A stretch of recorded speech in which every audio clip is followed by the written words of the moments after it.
Maupassant, contes et nouvelles satiriques, un réveillon.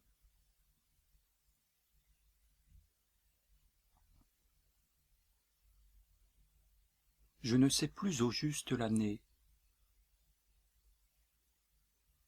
Depuis un mois entier, je chassais avec emportement, avec une joie sauvage, avec cette ardeur qu'on a pour les passions nouvelles.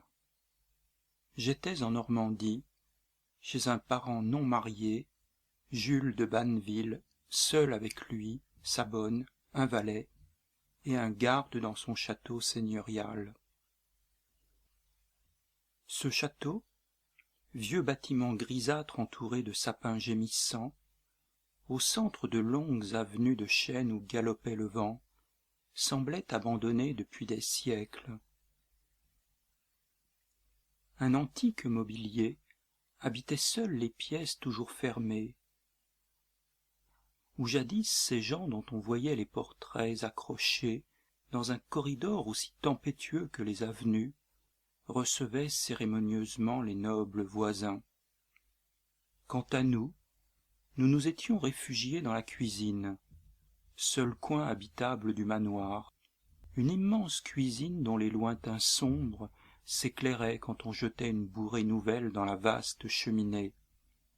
Puis, chaque soir, après que nos bottes trempées avaient fumé longtemps et que nos chiens d'arrêt, couchés en rond entre nos jambes, avaient rêvé de chasse en aboyant comme des somnambules, nous montions dans notre chambre. C'était l'unique pièce qu'on eût fait plafonner et plâtrer partout à cause des souris.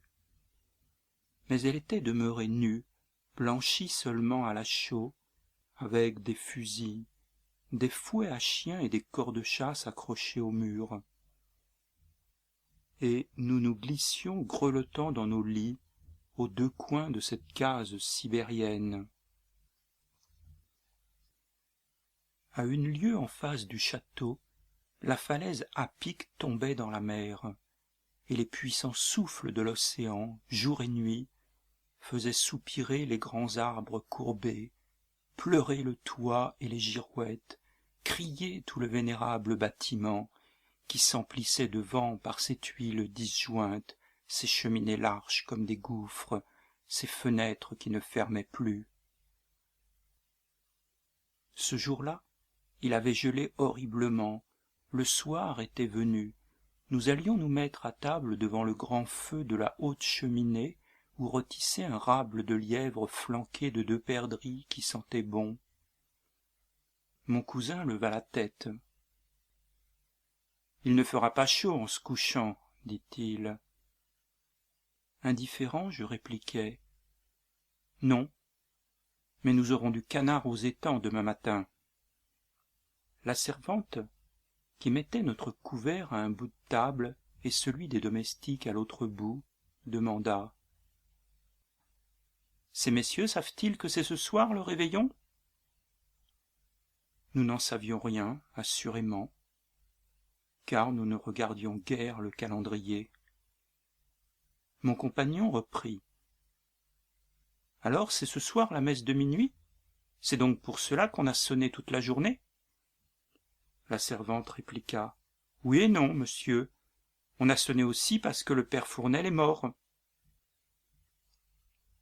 Le père Fournel, ancien berger, était une célébrité du pays. Âgé de 96 ans, il n'avait jamais été malade jusqu'au moment où, un mois auparavant, il avait pris froid, étant tombé dans une mare par une nuit obscure. Le lendemain, il s'était mis au lit. Depuis lors, il agonisait. Mon cousin se tourna vers moi.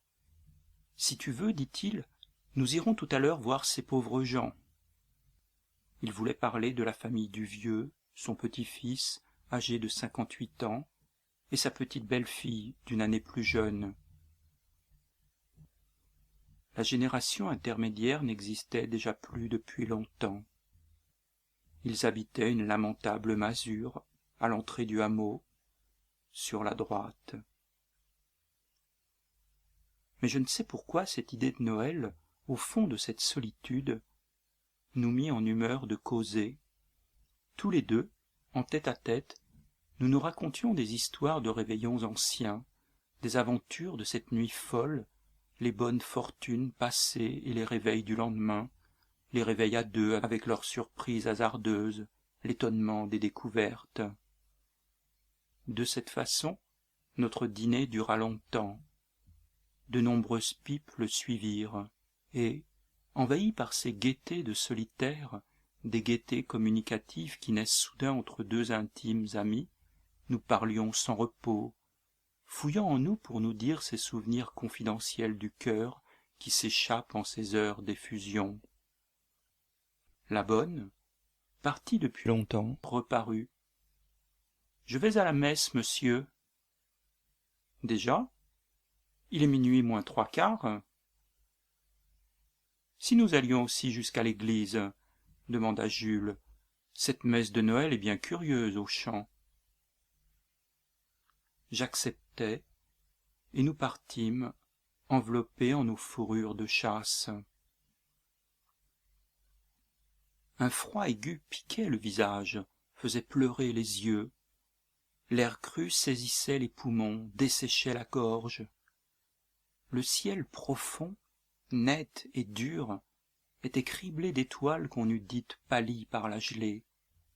Elles scintillaient, non point comme des feux, mais comme des astres de glace, des cristallisations brillantes. Au loin, sur la terre d'airain sèche et retentissante, les sabots des paysans sonnaient, et, par tout l'horizon, les petites cloches des villages, tintant, jetaient leurs notes grêles comme frileuses aussi dans la vaste nuit glaciale. La campagne ne dormait point.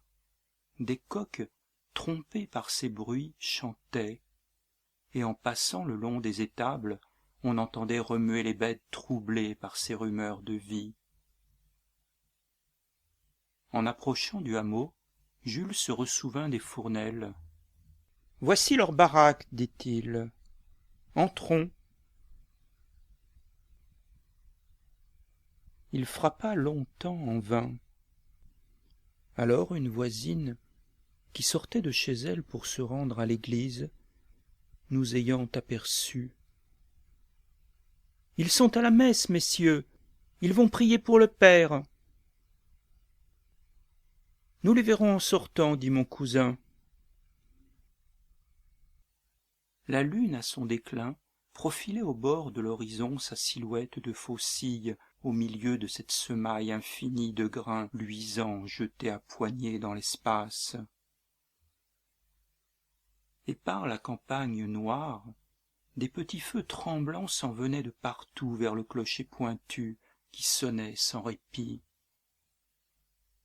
Entre les cours des fermes plantées d'arbres, au milieu des plaines sombres, ils sautillaient, ces feux, en rasant la terre.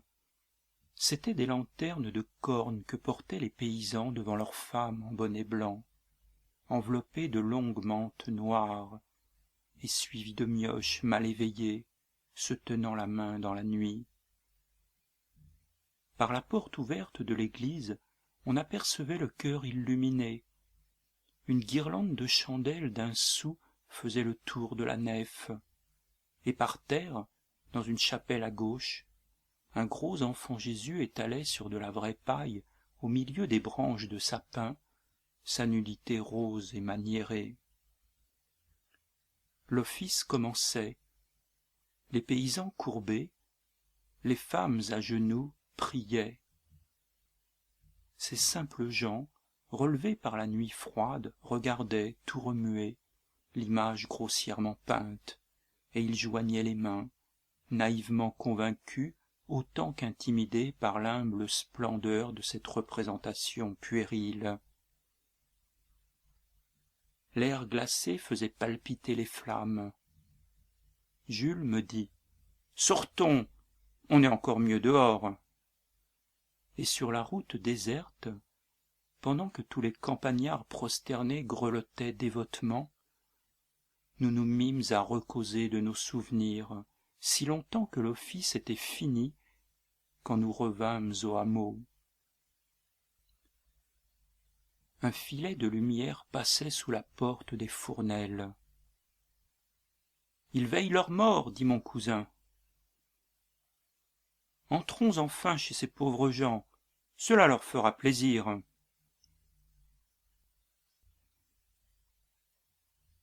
Dans la cheminée, quelques tisons agonisaient. La pièce noire, vernie de saleté, avec ses solives vermoulues brunies par le temps, était pleine d'une odeur suffocante de boudin grillé. Au milieu de la grande table, sous laquelle la huche au pain s'arrondissait comme un ventre dans toute sa longueur, une chandelle, dans un chandelier de fer tordu, filait jusqu'au plafond l'âcre fumée de sa mèche en champignons. Et les deux Fournel, l'homme et la femme, réveillonnaient en tête-à-tête. Mornes, avec l'air navré et la face abrutie des paysans, ils mangeaient gravement sans dire un mot. Dans une seule assiette, posée entre eux, un grand morceau de boudin dégageait sa vapeur empestante. De temps en temps, ils en arrachaient un bout avec la pointe de leur couteau, l'écrasaient sur leur pain qu'ils coupaient en bouchées, puis mâchaient avec lenteur. Quand le verre de l'homme était vide, la femme, prenant la cruche au cidre, le remplissait.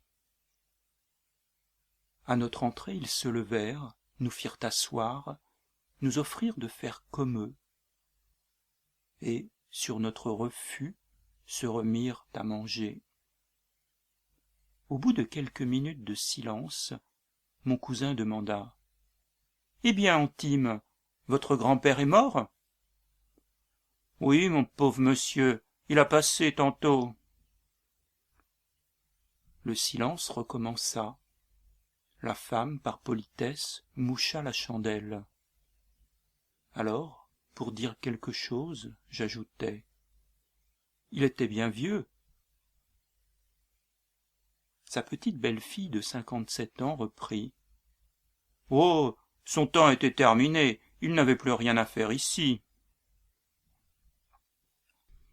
Soudain, le désir me vint de regarder le cadavre de ce centenaire, et je priai qu'on me le montrât. Les deux paysans, jusque-là placides, s'émurent brusquement, leurs yeux inquiets s'interrogèrent, et ils ne répondirent pas. Mon cousin, voyant leur trouble, insista. L'homme, alors, d'un air soupçonneux et sournois, demanda : « À quoi que ça vous servirait ? » ?»«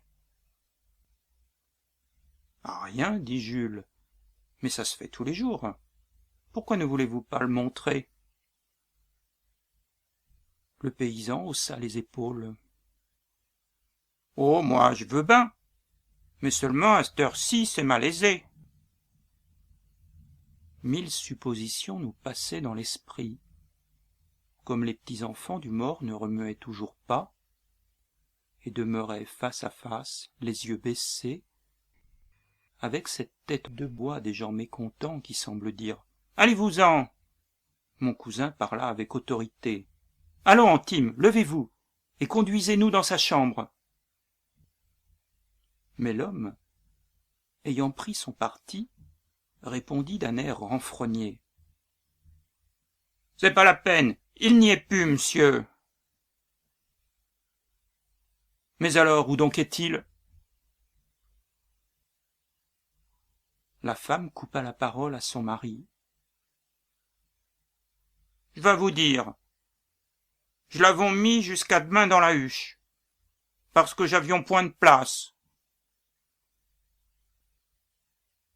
Et, retirant l'assiette au boudin, elle leva le couvercle de leur table, se pencha avec la chandelle pour éclairer l'intérieur du grand coffre béant, au fond duquel nous aperçûmes quelque chose de gris, une sorte de long paquet d'où sortait, par un bout, une tête maigre, avec des cheveux blancs ébouriffés, et par l'autre bout, 2 pieds nus. C'était le vieux, tout sec, les yeux clos, roulé dans son manteau de berger, et dormant là son dernier sommeil, au milieu d'antiques et noires croûtes de pain, aussi séculaires que lui. Ses enfants avaient réveillonné dessus. Jules, indigné, tremblant de colère, cria: « Pourquoi ne l'avez-vous pas laissé dans son lit, manant que vous êtes ?» Alors la femme se mit à larmoyer, et très vite: « Je vas vous dire, mon bon monsieur, j'avons qu'un lit dans la maison, j'couchions avec lui auparavant, puisque j'étions que 3. Depuis qu'il est si malade, j'couchons par terre. C'est dur, mon brave monsieur, dans ces temps ici. Eh ben, quand il a été trépassé, tantôt, nous sommes dit comme ça: puisqu'il ne souffre plus, c'te homme, à quoi que ça sert de laisser dans le lit? J'pouvons ben le mettre qu'à demain dans la huche, et je reprendrions le lit c'te nuit qui sera si froide. J'pouvions pourtant pas coucher avec ce mort, mes bons messieurs. » Mon cousin, exaspéré, sortit brusquement en claquant la porte, tandis que je le suivais, riant aux larmes.